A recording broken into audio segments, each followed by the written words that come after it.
Hey everyone, this is Scott from Forgot to Grow Up. Welcome to our 6 Underground movie review.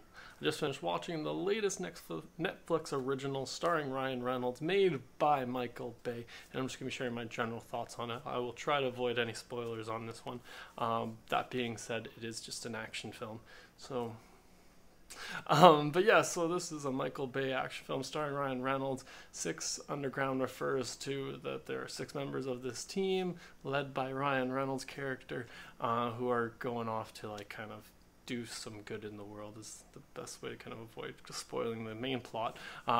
But that being said, this was just a fun kind of, I don't want to say run of the mill, but nothing out there kind of action film. It was just one of those ones I feel like it was an action film. You know, it was fun. We had this team with all their different abilities, each of them having a unique set of skills that contributed to them being able to pull off or working towards the mission, I should say.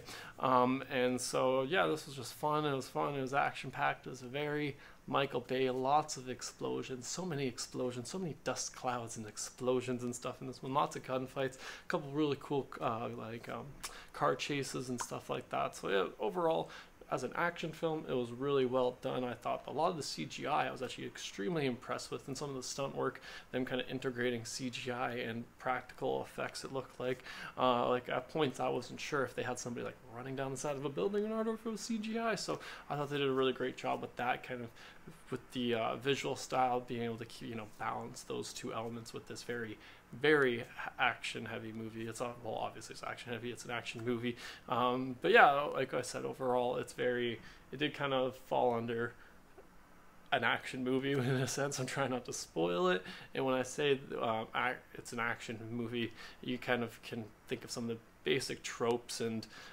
themes that go along with that. You know, the team, you get a new member, some button heads, some lessons are learned while they struggle to pull off their plan. Maybe there's some ups and downs, maybe they're able to pull it off, who knows. Well, I do, because I did watch it. But that being said, it was interesting enough plot that I stuck with it. It is a 2-hour film, which kind of, it did seem to fit the story, at least, us being introduced to these characters, as well as going about finding out why they're going down why they've come together to go on this particular mission that this movie focuses around.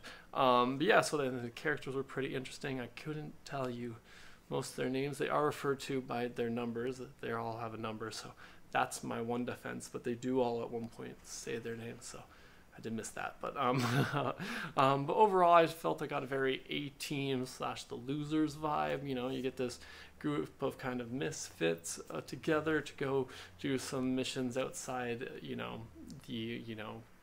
the government's purview, to kind of take it into their own hands. So that for that reason, I really enjoyed this one.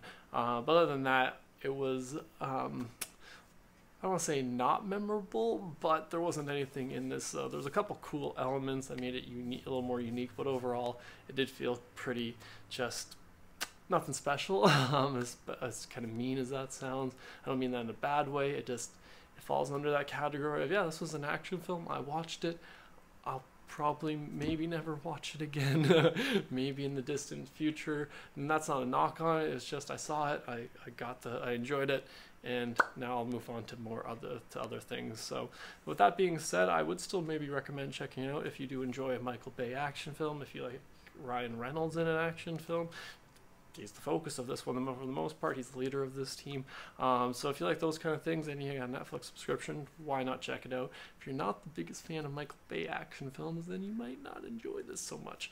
But yeah, that's pretty much all my thoughts on it. It's hard to talk about these action films without pretty much just spoiling stuff that happens in it and breaking down different little things. But like I said, overall, it is a Michael Bay film, and I thought it was pretty well done for it. Nothing super special, but nothing terrible at the same time. It was a movie. It was an action movie. Yeah, that's all my thoughts on 6 Underground. Be sure to let me know in the comments below if you'll be checking it out on Netflix or not. Thanks again for joining me today. Sure to subscribe to the channel if you aren't already, and have a good one.